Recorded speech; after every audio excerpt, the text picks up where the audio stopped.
So you've booked a cruise to Alaska and you're wondering what to do next. Well, I am preparing this video because I've been doing the same thing for the last 8 or 9 months. Looking forward to our cruise that we're going to be taking on September the 10th, 2023 on the Norwegian Encore, heading to Alaska. And I thought that with all of the research that I had done myself, that maybe I would put some things together to make things a little bit easier for you also, because it is a little bit overwhelming sometimes. So hopefully some of these tips will help you out. My plan is to do 4 videos for you. The first one, this one here, is just on what happens after you actually book your cruise, right up until the day that you head out on your flight. And the second one is going to be on my cruise essentials. I have a cruise essential pack that I put together. I did go on a cruise in last November with my daughter and had several of the cruise essentials then, but I have since added to them, especially for the Alaska cruise, because it is much more different than a Caribbean cruise. The third video will be packing, what I packed on my way to Alaska. And then on the end of it, I'm going to put what I came back with and what I did not wear, because I think those types of videos have been very helpful for me. And then the last one is just a video on the cruise itself and on the Encore and what we discovered while we were on our cruise, some of the excursions and that. So let's get started. Just to be upfront, this channel that you are on is not a cruise channel. My channel is all about Statesville, North Carolina. My name is Sonya Leonard, and I am a realtor in Statesville, North Carolina. But I also do some fun videos for different things also. So I thought I would just add this there just as a help to other people. So subscribe if you'd like, or if you want to go to Statesville, North Carolina, or just watch my videos that I did on the Alaska cruise. I will put the links for the other videos down in the description so that you know where the other ones are. So first off, we booked our cruise probably, I think it was in January of this year, and really didn't know what we were doing afterwards. I'm like, okay, what is next steps for going to Alaska? This has been on my bucket list for a really long time, and we were really excited. So I have probably thought more about this cruise than I have any other trip that I have been on. So the first thing that we did is we started looking online and got on any of the Facebook groups that we could find that were for the Encore, either for Norwegian or for the Encore. So we got on the Encore groups. I think a couple of them were the Encore ship itself. Probably one of the best ones I had is to actually look up your sail date, and somebody usually starts a Facebook group for your specific sailing. That one has been really helpful and much more kind, I will say, than some of the other ones that are on there. And also just look up Norwegian. There's some Norwegian tips and tricks, but I will warn you that some of these sites get kind of ugly. People just kind of want to get on there and complain, and you don't want to just keep looking at all of the negative stuff, because a trip, as far as I'm concerned, is what you make it. There's always going to be some incidences of things that you like or you dislike, but I'm not one to get on and just make complaints about certain things. I'm spending a whole lot of money and I intend to enjoy my cruise, but I'm also open to things happening. My motto is plan well, but then be ready to pivot. So that was one of the first things that we did, was got on that. We also downloaded the Norwegian app that they had available. There wasn't a whole lot that you could do in the very beginning on the Norwegian app, but you could get used to it and kind of feel around for it. There wasn't a whole lot we could do until we actually got to make our final payment on that. And then the other thing I did was I actually put this cruise book together. Yes, I put stickers on it because I like pretty stuff. That's all there is to it. So every time I would have something that we needed to keep, I would put it in this book and keep it all in one place, and that has been extremely helpful. And then I started a Word document, and every time I would see something on Facebook that was a really great tip that somebody came out with, or I would read something on one of the YouTube videos when I was watching the other YouTube videos, and there were several that were really helpful. Cruise Critic was one of the sites, and Lifewell Cruised. They had some great videos on there. Just search on YouTube for the Encore, or just search for cruising tips, and you are going to find more than enough videos to watch on there. But you'll have ship tours, so that you can kind of get used to what's going on with the ships. They'll have excursion information, so that you can kind of check out all of that. And that was the most helpful for me. But in order to not forget it all, every time I would find something that was really helpful for me, I would put it on the Word document, and that document started getting longer and longer and longer.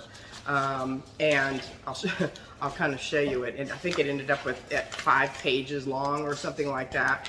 This is kind of what it looks like. And I would highlight some things that were really, really important that I wanted to pay attention to. But what I also added on here when we started looking, because we're flying into Seattle, and so I was looking up transportation options in Seattle, places to stay. We were looking at hotels. We were looking at Airbnbs, Verbos, and everything. So I just kept all of that information that I needed and that I was researching on a Word document. It helped keep it really organized, and I didn't have to figure out where I had to go back and find it again if I was looking for it again.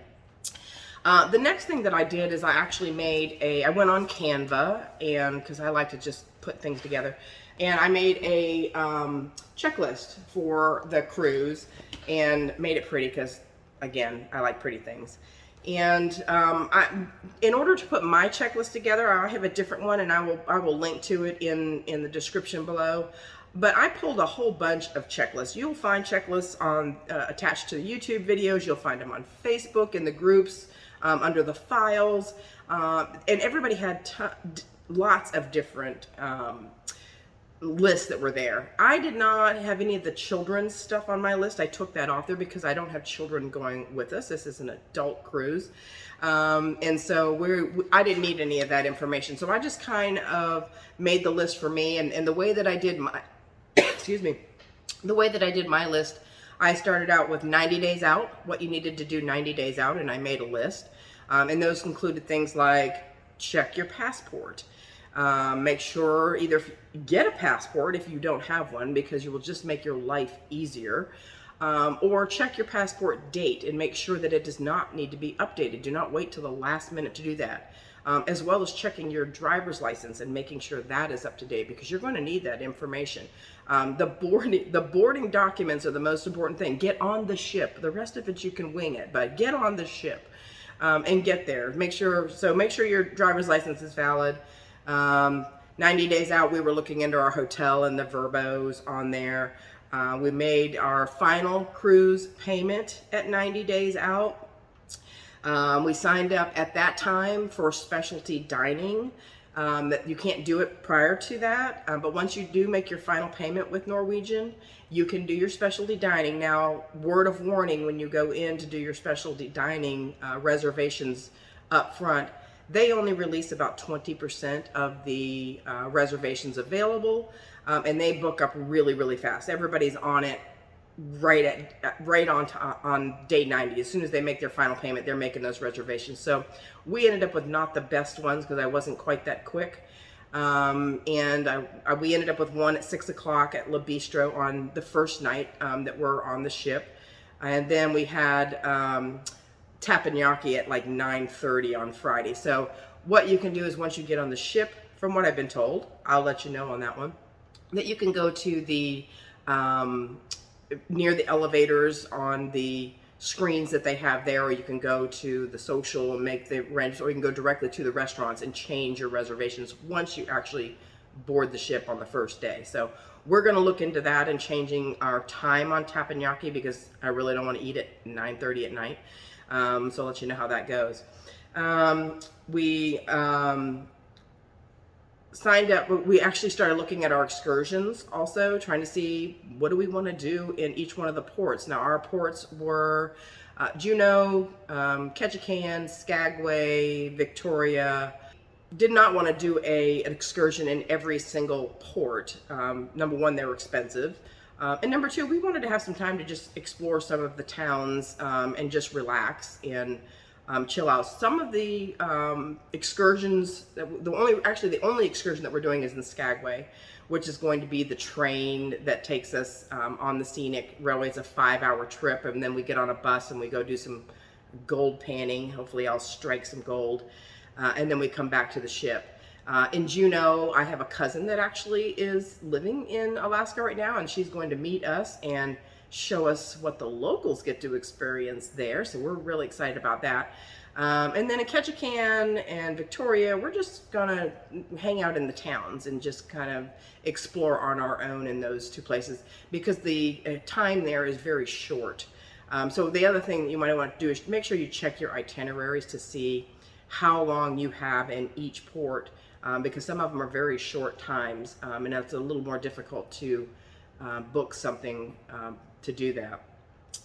Also, talking about the flights. So if you're online on Facebook, you're going to see all kinds of opinions about booking your flights through Norwegian or booking them on your own. There's a lot of nightmare stories on there that might scare the bejesus out of you. But we had a special deal through Norwegian to, buy one, get one free. And it was a really good price. So we decided, you know what, we're just going to go for it. And we made sure that we were going into Seattle 2 days prior to our actual cruise. We did not want to get hung out with the airlines messing up the flights. Now, a lot of people blame Norwegian on when their flights got delayed or something happened with their flights. Well, Norwegian is a cruise ship company. They are not an airline company. So they are just booking the seats for you. If it gets delayed, it really is the airline's problem, not Norwegian's problem. I'm sure that they will help you. In some cases, people said they did not. And so a lot of them suggest just to book them on your own. So if you want to spend that extra money, make sure that you have your flights at your times that you want, and make sure you're sitting together with your group. I would say to book your own flights. My husband and I were just the two of us. We didn't care. We just wanted to get to Seattle. So we're leaving on the 8th. Our cruise goes out on the 10th, so we've left ourselves plenty of cushion room in there should anything happen. Our flights going out are ended up being okay. We're okay with them. We're leaving, I think, at 10:30 in the morning, and we get in Seattle at like 3:51 through United. So once we knew where our flights were, then we downloaded the apps for the airlines, and we got our seats, and we're together. We were able to move them, and we have our seats together. So we were okay with that. Now the return flight, a lot of people were saying you got red eyes on the way back after you disembark, because you disembark early in the morning on Sunday. And a lot of the flights were going out at like 11:30 at night. Our friends that are with us have a very late flight going out at 11:30. Ours is going out at 7:30. However, we don't arrive in Charlotte until 5:30 Eastern time on Monday morning, so we'll probably have some bloodshot eyes, but you know what, we're okay with that. We will deal with that. We're all right with that. We'll just sleep on our flight, and then when we get home on Monday, probably sleep the entire day. But we'll deal with that. It was worth it for the savings for us, so you have to make that decision on your own whether that works for you or not. At 21 days out, we continued to do our planning our wardrobe. If there was anything that we had to buy, like we were looking, do we need jackets? Did we need rain jackets? Did we need waterproof boots? I will go over all that when I do the packing video. But those were also things that we were prepping for, making sure that we purchased them in advance, so we didn't do any of this at the last minute. We were also checking into making sure we were arranging for pet care, made sure that somebody was around to take care of our pets. And if anybody is not familiar with cruising ducks, it is kind of a fun thing that people do on the cruise ships. They order these rubber ducks. I know you've probably seen it with the Jeeps. Well, it's a cruise thing also. A lot of people get these little rubber ducks and they hide them on the cruise. And I thought, well, you know what? I think that'll be fun. I like finding things, so I'm gonna hide some. So I bought 50 of my rubber ducks, and if you can go to the Facebook group, I think it's called the Original Cruising Ducks, and check that out if that's kind of your thing. It's a little bit of fun, and we're all gonna have fun doing that. Probably hiding them in the bars if you're looking for them. At 21 days out, and I put this one on my schedule, at 21 days out is when you can officially check in. That's your check-in day. And I literally stayed up until midnight on day 21 and checked in at midnight, 12:01, and made sure that I got my check-in time that I wanted. We wanted to be there at 11 o'clock for check-in. I think you can get as early as 9, but people are still getting off the ship then, and you can get there, but you're probably, most people that I saw on Facebook said that you weren't going to be boarding until 11 anyway. So I just picked 11 o'clock for our boarding time. Hopefully we won't get in much of a line at that time, and we'll get right on the ship by noontime and go about doing our business. Once you do check in on day 21, a few more things open up for you on the app also. You're going to do your online health check-in online when you do that. I think you watch your video for the safety check. So once you get on the ship, you're just going to go to your muster station and they're just going to check you off. You don't really have to do a whole lot more than watch that video when you do your online check-in. And if you have not booked any of your specialty dining, you can do that at that time, but you can also book your entertainment. So the only one that we were able to book on day 21 was the Choir of Man show that is there. We wanted to see that for sure, and we did get our 11 o'clock showing. We had no problem because we were booking early and got our reservations for all 6 of us that are going to be there for that. You could not book the comedians at that time. They didn't have that available, so I'm assuming that all of those have to get done once we get on the ship itself for the I think it's their Beatles show and the comedians that are on there. So we'll do that once we get on board. I'm not worried about it. There were plenty of shows that they were doing every single night pretty much. So we'll handle that, and I'll let you know how that goes in my other video. The other thing that we did that we got as a tip on a lot of the Facebook groups is that there are certain things that you can order for your room, such as a coffee pot. Didn't know that you could have a coffee pot. You can request it from your room steward to have your own coffee pot in the morning. My husband likes his coffee before he gets out of his jammies. So we requested that. You can have a mattress topper in there, extra hangers. You can request that they fill your ice bucket every day.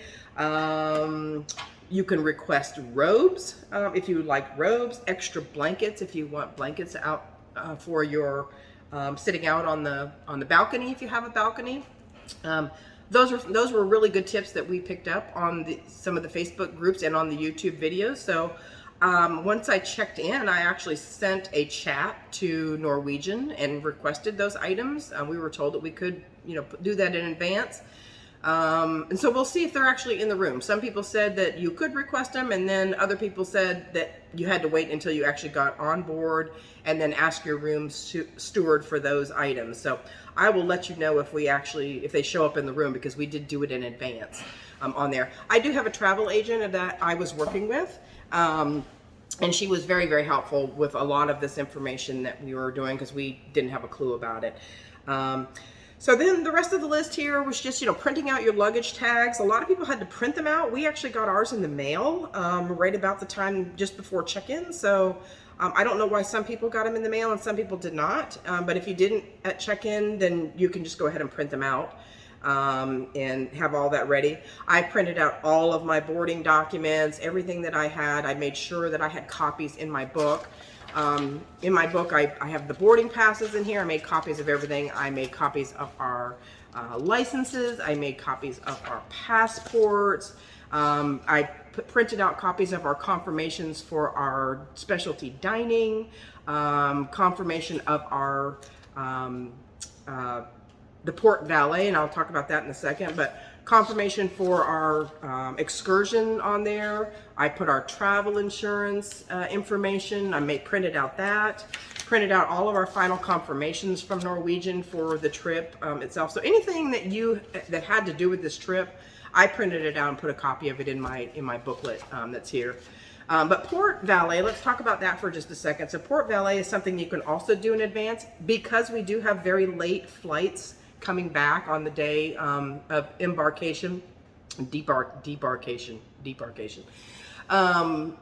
we don't want to, we're going to enjoy Seattle for the rest of the day. We had a couple of days before, and we're going to have several hours afterwards. And we plan to use the city pass to explore some of the Space Needle and do the harbor tour. There's several things that we wanted to do in Seattle. And so one thing that you can do is Port Valet, which is through the Seattle airport.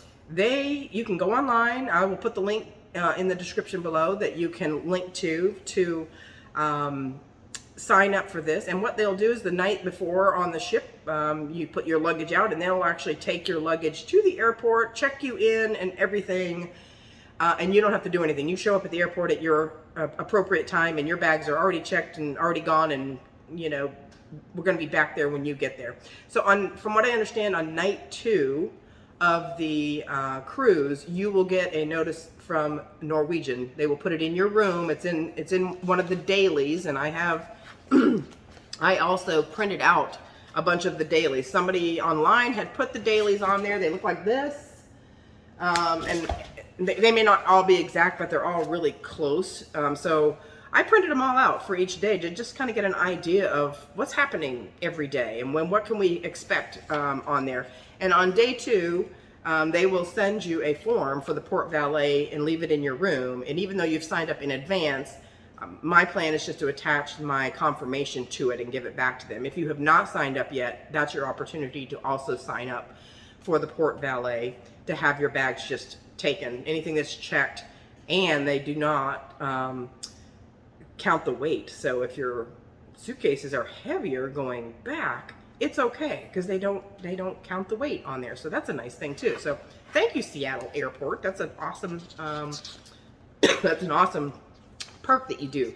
So then you don't carry around your luggage all day. The only thing that we will have when we get off will be our carry-on baggage and of course any personal items that you have. Now there is a store, from what we understand, called the Purple Store, and I think there's several other places within Pike Place and everything in Seattle, that if you are still going to stay there for the whole day and enjoy Seattle for the afternoon, you can actually have your bags held there. So you can put your carry-on bags and everything, so you don't have to haul them around all day at one of these places and just enjoy yourself. Or I've also been told that you can rent a hotel room for just the day. They're called day stays, and just hang out for the day before the airport. So those are some ideas if you have, the flights that are late and you're 11:30 at night going out.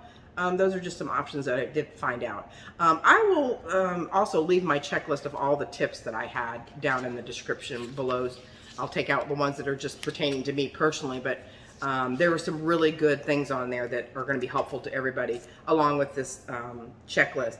So right now we're at the stage, we're all ready to go. My bags are sitting on my bed, all packed. I've actually did a mock packing because I was really worried about weight. I can't go over 50 pounds on our airline. And I packed everything in there and thought for sure I was going to be way over. But actually I was only at 38 pounds. I'm not sure how that happened, but I'm at 38 pounds and my husband's is at 30, so we are good to go.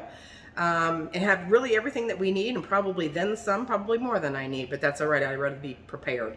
And right now we're just doing our final last minute tasks, such as, calling the credit card company, getting cash for tips and additional things like that, making sure all our bills are paid, all your final checklist things there, making sure everything else is packed, filling prescriptions that you might need, and we're not waiting till the last minute to do that. All we have to do is check in on our flights tomorrow when that's ready, but made sure my car was serviced, oil and everything. I don't think there was anything else on there. Made our copies of all of our docs, email my itinerary to my family so they know where we are, on which day that we're there. We will confirm our flights tomorrow. Make sure all your laundry is all done up. Clean out your fridge. You don't want to come back with that mess in your refrigerator. Doing up all the laundry and making sure you got enough pet food. Anyways, all of that is all in my list that is here that I will leave for you. And I think that's pretty much it. So we feel like we're pretty prepared to go on this cruise. I'm going to find out when I get back whether I over prepared if there were things that I needed that I did not find out about, and I will report back to you when I do the encore video as to how everything turned out on our trip. So I hope that this helps you some, and I hope that my list will help you out with some of the tips and tricks that are on Facebook without having to watch hours and hours and hours of stuff and go through a lot of the same posts over and over again. I think I got a really good consolidation over the months that I did my research to help you kind of skip all that, because it really is time consuming. So hope you enjoyed this video, and I will see you on the next one, which is my cruise essentials pack that I put together. There's a lot of really good stuff in there, and then I'll see you on the packing video. See you next time.